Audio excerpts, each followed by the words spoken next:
If you enjoy this video, consider supporting us on Patreon for just $5 a month. Click on the card in the upper right-hand corner for more information.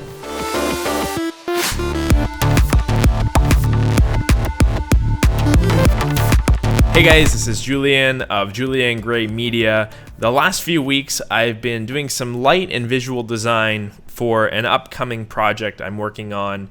It may or may not be a music video, but we needed some DMX light control, which I've already done a video on years ago as part of my live performance series. But we're also triggering visuals, which is something that I promised I would cover like in 2016, and it's something that has evaded the channel ever since because of how complicated the setup process is, and I've never gotten around to recording this video before.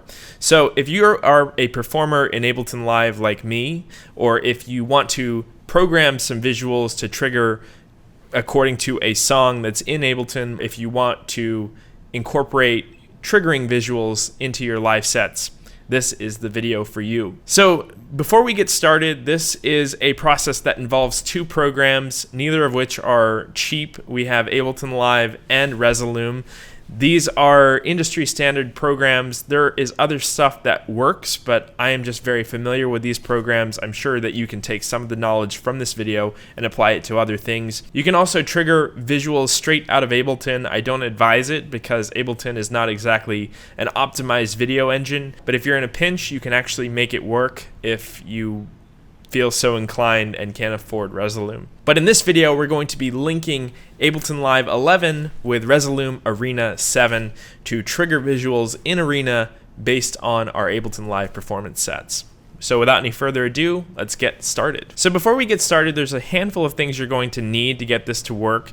You're obviously going to need a copy of Ableton Live and Arena 7. Some other things that you'll need to make this happen is Max for Live, which comes bundled with Ableton Suite. I'm not sure if you can still buy it standalone, so you might actually need Ableton Suite to make this work. You also need a Max for Live plugin that I will link in the description below. It's essentially a series of plugins that makes it really easy to link an Ableton session to a Resolume session via OSC. It's a free bundle, and you can go and download it in the link below. We're not going to be using majority of the plugins contained within the bundle. We're just going to be doing the baseline triggering, but there's a lot of stuff. I'd say like a C or a jungle worth of cool visual stuff that you can do and dive into once you get acquainted. Okay, so as you can see, I have Resolume Arena 7 on the right-hand side, and I have Ableton Live on the left-hand side of my amazing ultra-wide monitor. Before we get started, we got to do some setup process here. I'm going to go ahead and create a new composition within Resolume and a new set within Live. I know this is a new set, but it's just good habit. So now we have two blank canvases here. And if you've never used Resolume, I'm sure you can find some amazing tutorials on how it works online. I'm not going to walk you through it because it's a very self-explanatory program, actually. Each of these slots essentially correspond to a video clip, and you can trigger them by clicking on them. The tempo at which it's played back is here. You know, those are some basic things. You have multiple layers of video if you want to change like the opacity of the top layer to overlap the bottom one, or if you want to add like a logo or something. That's a little bit more advanced. If you want to integrate, let's say, a knob that you turn in Ableton to a effect in the visual realm, you can do that. But we're just going to do basic triggering for now because I think that's something that's the most applicable thing to most people that are wanting to do this. If you're playing a song and you want the visuals on the screen to correspond directly with that song, this is what we're going to do. It's pretty self-explanatory if you've ever used Ableton Session mode or even, a video editor. It's not that complicated. Let's get into the settings really quick by going to Arena Preferences so we can get some stuff set up here. So the first thing we're going to do is go to OSC and enable OSC input. If you're using Resolume and Ableton on the same computer, this should all be fine as it is. I'm going to blur out my IP address. But if you're using Ableton and Resolume on separate computers, you're going to grab this IP address and paste it into the plugin we use in Ableton to link them together. For now, though, we're going to keep OSC input checked, and we're going to leave it at the incoming port of 7000 as a default. We'll also dive into audio and aggregate audio devices later in the video when we dive into SMPTE sync. But for the basic setup, we're going to skip this for now. We'll dive into this later in the video. So on the Ableton side of things, really easy. We're going to go to the master channel and we're going to drag on a plugin from the folder, the plugin bundle that I told you to download in the description of the video. This is an incredible bundle that makes linking Ableton with Resolume incredibly easy and seamless. There's a whole sea of things that you can do, but for the sake of this video, we're only going to use 2 of the plugins. We're going to use a sync, which is within the master folder. We're going to drag that onto the master, and what that allows us to do is link the OSC from Ableton to Resolume. This is the catalyst for all of these other plugins to work. It's essentially the protocol that lets it work. And as I said before, if you are using Resolume on a different computer, make sure that they're both on the same network and then copy the IP address from that Resolume preferences window into here and leave 7000 as your default OSC port. So the next thing we're going to do is switch this to session mode, and this is going to integrate exactly into my previous video series, which is, building out a live set. So if you haven't seen that, make sure to click on the link in the upper right-hand corner right now and check that out before you do this. Essentially, in that series, I went through how to set up a live set in your session view. For the sake of this tutorial, each one of these rows corresponds with a different song. So this is like track 1, track 2, track 3, track 4, and you can actually integrate this exactly into my previous video if you go watch that. But for the sake of this video, I'm just going to leave this one track open, and we're going to drag in under the launcher folder of that plugin bundle 1 by number name. And what this allows you to do is trigger clips in Resolume based on clips in Live. If you need any help with any of these plugins, there's a really cool button here that tells you all about them. You can also read the manual, but I'm going to guide you through how to do this without the manual right now. I encourage you to read it though if you want to get more deep into it. What you want to do is figure out which of the layers in Resolume you want to control. So you have layer 3, 2, and 1. These are different layers of visuals. This is like your lowest layer, then the next highest, and the highest after that. The only reason this is relevant is if you're using like opacity or if you're layering like a logo on top of your clips. But I want to, for the sake of this tutorial, control layer 1. So what we're going to do is go in here and type in, or we're going to name the channel 1-layer. And it has to be spelled exactly like that or it won't work. This plugin looks for that, and it says it right here. So now this channel is corresponded to layer 1 in Resolume. Likewise, if I made a copy of this and renamed it, 2 layer, when we select this, it's going to select layer 2. But we're only going to use 1 layer in this, so we're going to just keep it to 1. And then to map, let's say, this block to clip 1, all we have to do is add a clip in Live, rename it to 1. So now when we trigger 1, it triggers clip 1. If I go back into Live here, I can do rename 2, and then I can click, and it triggers clip 2. If I go in here again, we can go 3. And as you can see, so on and so forth. Whenever I launch one of these scenes or one of these clips, it's going to launch the corresponding clip in Resolume. So let me go ahead and just drag in some of my show visuals here just to show you. And if you're new to Resolume, make sure that your video files are encoded in a codec called DXV. If you're not familiar with what a codec is, I'm sure you can find some good resources on YouTube or elsewhere. But essentially, it's the wrapper that contains the video. There's like MP4 that I'm sure you've seen before. There's MPEG, there's MOV, AVI, all sorts of different formats. But Resolume has its own proprietary format called DXV3, which is a graphics card accelerated codec that allows you to utilize your graphics card in the same way like a video game would to accelerate the playback. And if you start to do some really crazy high resolution visuals, you're definitely going to want to do that. But that's just a side note. You can actually use your MP4s or your MOVs in here just the same, but bear in mind it's going to be slower unless you're in the DXV codec. There's a ton of videos out there that show you how to export out of like Premiere or whatever into DXV. So now, as you can see, if we launch clip 3, it's going to launch visual 3. If we launch clip 2, visual 2 plays. If we launch clip 1, visual 1 plays. If you wanted to, you could really stop here. This is like the baseline control of Resolume out of Ableton. But for the sake of this video, we're going to go a little bit deeper than that because this has one caveat. So if I launch clip 1, if for some reason we cut off the end of this or the clip comes out of sync, there's no way to keep those two together.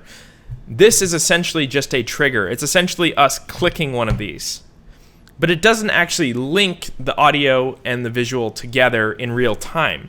There's a solution to this called SMPTE, and essentially what it is it's a audio file of basically noise that sends what's called a time code from Ableton or whatever DAW you're in to Resolume. And essentially what it does is it allows you to precisely link an audio file and a video file together down to the millisecond, basically, or down to the frame. So rather than Ableton, if you started your audio, let's say at 10 seconds, Resolume triggering at 0 seconds, so your video is effectively 10 seconds out of time, when you trigger Ableton at 10 seconds with a SMPTE sync, the Resolume video will trigger at 10 seconds as well, and these will always be in time with each other. SMPTE is also a better solution if you're trying to play a fully fledged show that you want to be perfectly in sync all the time, because sending OSC like this is a little bit finicky. It's not going to stay perfectly in time. It's better to do this with a SMPTE sync and having one big video file, for example, than it is to send a ton of little OSC triggers throughout your set. So now that you know the basics of linking Resolume and Ableton, in the second part of this video, we're going to sync Ableton with Resolume via SMPTE for a more precise and accurate sync. So in the previous method that I just showed you, essentially you have a channel in Ableton with clips that correspond to directly the clips in Resolume, and this is a really, really easy baseline way of controlling Resolume with Ableton. It's the simplest way. If you have a very short show, or if you are resyncing every song or something like that, this can be an okay method to use, because effectively every time you restart one of these clips, it's going to resync with Resolume here.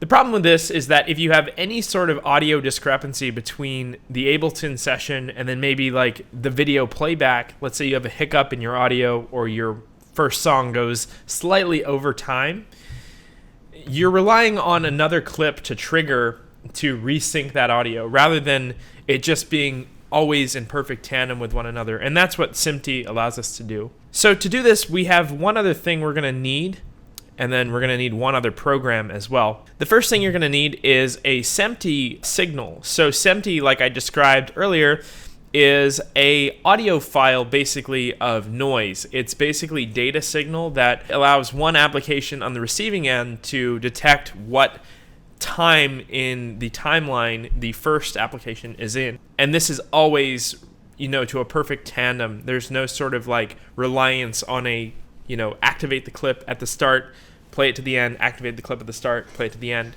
And we can generate that audio file that makes all this possible on a variety of different websites. There's a lot of free resources for this.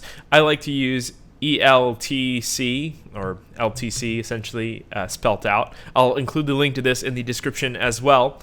And we can use this to generate the SMPTE we need to keep the two programs intact with one another. So to start things off here, we're going to pick the frame rate we're going to use. I always use 30 just because it's an easy round number to remember. You can pick 24 or 25 as well. This is basically how fast it'll refresh. The next thing we have to select is the sample rate. Now, it's worth mentioning that this audio data has to be sent between the two applications. So if you're doing it on one computer, you have to use an aggregate audio device, something like Soundflower on Mac or something like Voicemeeter on Windows, where you can send audio essentially as an output of Ableton into an input on Resolume or whatever application you're sending to. And you have to do this with an aggregate audio device. Alternatively, you can have two separate computers doing this. One is sending audio out of their sound card, and the other one is receiving the audio in on their sound card. And the sample rate you select on the website depends highly on the audio interface you're using, what kind of resolution you can send that sound out without CPU bottlenecks and that sort of thing, or audio glitches. You know how if you're running an Ableton session at higher sample rates, you sometimes end up with audio glitches or buffering and that sort of thing. If you want a really reliable and the easiest to run, you can send 44.1. If you want slightly higher resolution, you can send 48 kilohertz. I haven't found a personal difference in this. Maybe a pro audio visual tech could tell you why you would use 48 for this, but I always stick to 44.1 because it's easiest to send over any traditional sound card. But for our case, it actually doesn't matter too much because we're sending audio out of Live into Resolume through an aggregate audio device. We're not using any sort of output device and then looping it back into an input device. We're going to keep the bit depth at 8-bit. Again, I think an AV tech might be able to tell you why, but for the sake of this tutorial, I think 8-bit is generally fine. Not exactly sure why you would use a 16-bit bit depth, but I always use the 8-bit. What's most important here is the start time, because this actually directly corresponds to the length of the song and where in the timeline you want it to start. So if you're running the first song, you're going to want that to start at 0. If you're incorporating a second SMPTE or a second song worth of SMPTE signal, you might want to start that at 10 minutes or something, just to give you a little bit of leeway between song 1 and 2, depending on how long your songs are. If you have like a 3-minute song, maybe you can use a 5-minute interval. If you have an 8-minute song, maybe 10 is better. But what I like to do actually is just generate a really long audio file and then run my entire session or my entire show off of one big SMPTE signal, rather than breaking it down into each individual song. I'm going to start this at 0, and then we're going to make this 10 minutes long. So we have a 10-minute SMPTE file at 30 frames per second, 44.1 kilohertz bit depth, 8-bit, and starting at 0 because it's our first song. And if you're doing, like I said, one long SMPTE signal, you might make this 90 minutes, and then you don't have to worry about this. You can just set this at 0, and everything after that will be automatic. So I'm going to click the CAPTCHA, and then we'll hit go. And now, as you can see, it generated a 10-minute SMPTE signal starting at 0 that we can import into Live, and I'll show you how to use that in Resolume as well. So I'm going to click on this. And as you can see, it's a pretty harsh noise. I'm just going to pause that, and I'm going to right-click and download. And as you can see, we have the SMPTE signal now downloaded. I'm going to go into Ableton. And what we're going to do is grab the SMPTE and just drag it into Live. And it's important to have this somewhere on your computer that it won't get lost. I don't encourage dragging it directly from your downloads folder unless you're going to collect all and save later. I'm just doing this for the sake of the tutorial. So now we have this SMPTE signal. It is a long signal from 0 to 10 minutes, as you can see here. And what we can do is actually link it with Resolume by going here. So we're going to go to Arena, and then we're going to go to Preferences. Now, like I mentioned in the beginning of this video, this relies on audio input. So what you're going to want to do is set your audio output in Live to a virtual aggregate device. Like I said earlier, you can use something like Soundflower on Mac, you can use Blackhole on Mac, you can use Voicemeeter on Windows. I think Audio also works for this. But essentially, you are setting the output of Ableton through a virtual cable into Resolume like this. So I'm going to use Blackhole. I could probably use Soundflower as well. I just already have it set up. Send output of Ableton to Blackhole, and then over here in Resolume, you're going to set your audio device to the Blackhole, and then set your input to Blackhole as well. Blackhole is free, just like Soundflower. And again, there's a whole variety of these out there. Just look up, virtual audio cable, audio aggregate device, or something like that, audio rerouting solution for Mac or Windows. And then what you're going to want to do is set your SMPTE timecode to input 3. Now the reason you do 3 is because traditionally in Live, your output 1 and 2 are going to be mapped to your stereo output. So like your master output. You can actually set this to like 5 or 6 if you want to use like 3 and 4 for reference headphones or what have you. But essentially, we set the input to 3 because I'm only using the master output 1 and 2, as you can see here, right here, 1 and 2 for master. And on this SMPTE channel, I'm going to set the audio 2, instead of going to master, I'm going to set external output. I'm going to select channel 3 only, and it's just a mono signal. You don't need 3, 4. So in theory, when this is sending audio out of channel 3, it's going through Ableton, through channel 3 into, the void that is Blackhole, coming out of the other end of Blackhole into channel 3 on the SMPTE input, and then it's being received in Resolume. So in real time, Ableton is sending SMPTE data, Resolume is receiving it, and now all we have to do is configure our clips to receive that SMPTE data. So now what we're going to do is go to one of our clips here. Let's just say this Eventide clip from my EP earlier last year. And what I'm going to do is go to Transport. We're going to select SMPTE instead of Timeline. And what you do here in the Transport tab is you set your offset. So if you want this to be the clip that corresponds with 0, you can set it to 0, 0, 0, 0, 0, 0, 0, whatever, how many zeros that is. And then whenever you trigger 0, it's going to launch this clip. And like I said before, if you use more than one clip, you can always send this one to be like, if we went to SMPTE, you can go 10, 0, 0, 0, 0, so that this one corresponds to 10, and then this one corresponds to 20, etc. That way, whenever you launch this clip in time with the SMPTE trigger, you end up with a perfectly matched time code to that clip. So let's see if this works here. We have 0, 0, 0, 0, 0, 0, 0, 0, which matches our time code. As you can see, even the title says 0, 0, 0, 0, 0, 0, 0, 0, and it's 10 minutes long. So if we launch this clip now, as you can see, it actually launches the clip within Resolume. Now this layer here is now just acting as a selector. So if we select channel 1, it's selecting clip 1. What actually triggers the time is this one here. So as you can see, as the time ticks up on Ableton, it's ticking up here on the SMPTE as well. And as you can see, if we actually put this into, let's say, session mode, we can actually jump around this and jump back and forth in the clip, which is exactly what I was talking about. So if I start it, from the beginning, there it is from the beginning. If we jump a little bit forward, it'll always trigger from that forward point, and so on and so forth. And this is cool for stuff like lyrics. Like, let's say you want your lyrics to be exactly synced to Ableton. You don't want your lyrics to drift in Resolume because your Ableton session had some sort of audio buffer problem, or vice versa. If your Resolume had some sort of hiccup, you don't want your lyrics to come out of time with Ableton. So this is a good solution to that. So now by playing this SMPTE signal, we can now trigger individual parts of that. What I encourage you to do is use a little bit of both of these if you're trying to do an impromptu live show. So you can use this first method for selecting the clips, for example. So like if I click 1, this can launch clip 1 or select clip 1, and then the time code for that clip can tell you exactly where in time we're playing. And then let's say we do 2, and then we let's say have a second time code here. Let's say this was let's generate it really quick, starting at 10 minutes, just to keep them a little separated. Download. So now we have the 10 one, and we go to here and switch this to 10 minutes now.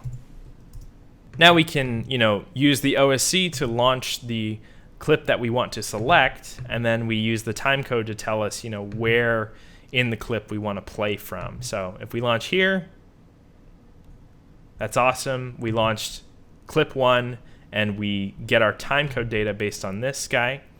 And then if we did the 10-minute thing, bumped it forward 10 minutes, we can then use number 2, select clip 2, and then play from the start of clip 2 at 10 minutes.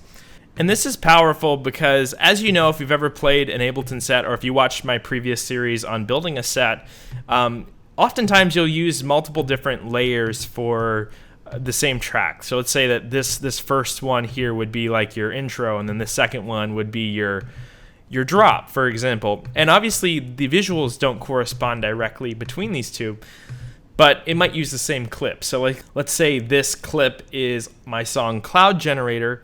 We can select that song by pressing 2, and we can keep 2 underneath it as well. But we can actually offset the time code for this so that the second one starts, let's say 16 bars later. And then, clip 1 corresponds to the intro, clip 2 corresponds to later in the track. So like, let's say this is like your drop, and then this is like your verse or what have you. One thing to mention if you're running into this issue, if you can't for some reason switch this from timeline to SMPTE, it won't let you. You just have to disable the audio on your video clip. So you just X out of the audio, and then you can go ahead and select the SMPTE sync. So for the sake of example, I've grabbed the entire video clip for one of my most recent songs on Mousetrap, Cloud Generator. And this is a video that corresponds with the entire length of the song Cloud Generator. So just for the sake of example, to show you how this works, if this wasn't already clear enough, I'm going to go ahead and map this out so that the Ableton audio syncs directly with the video. First things first, I dragged in my audio file. If you checked out my previous video on building a live set, you will have something like this with a series of clips off to the right-hand side for each individual stem. For the sake of this video, I'm just going to use the stereo bounce. We're going to use this stereo bounce here. We're going to grab a clip here. We're going to label this clip with the number corresponding to the column in which the video is placed. This is column 5, layer 1. We're in layer 1. Let's label this 5. Let's make this a different color so we can tell. Make this orange. For the sake of this tutorial, I'm just going to use the 00 timecode because we already have it in here. And then within Resolume, I can set the timeline to SMPTE, set it to 0. And as you can see, when I play Cloud Generator,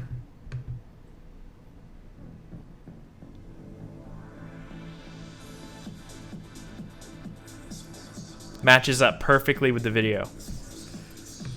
And what's more than this, if I actually, quickly grab this and take it into session view, all I have to do is grab different sections of this and I can make individual pieces of it. So I'm going to set this to 130. It's the tempo of the song. Let's just grab this chunk here for the sake of time. I'm going to just grab that and highlight and copy and paste it here. And we'll put the 5 clip here as well. So intro, and then let's skip to the drop, or the pre-chorus or whatever. And as you can see, just by triggering this time code in the right place, which is what we just did, the visuals are perfectly in sync to whatever we're playing out of live, and there's no discrepancy between what we're seeing and what we're hearing. And just as a quick second example, I'll do this for another one of my songs that actually has a lyric video. And of course, that song is It Is What It Isn't from my first Mousetrap EP. Go ahead and grab this guy, switch it to SMPTE by removing the audio, SMPTE 1, and we're going to set this one to, like I said before, 10 minutes, because we have the other 10-minute time code here as well. And we can just, delete these for now because we aren't really using them. And what we'll do is, then add another one here, another clip, call this, 6. So upon triggering this clip, we're going to launch SMPTE at 10 minutes. We're going to launch the song in live, and we're going to launch clip 6 in Resolume. So let's see how that looks. Hi, Mr. Cat. And as you can see, it now triggers in perfect time with the visual here. This is an MP4 and it's kind of chugging because it's not in DXV3. Like I was saying before, you're going to want to encode all your stuff in DXV3, but for the sake of this tutorial, I just wanted to show you what it looked like with an MP4 because I only have the music video in an MP4. Hi, Juno. And then, just for the sake of the tutorial, I'll grab this, toss it into arrangement mode, paste it in, and then I'll just, grab a chunk out of here just to show you what it looks like when you create a different scene. And then now it'll trigger from wherever that was in the arrangement.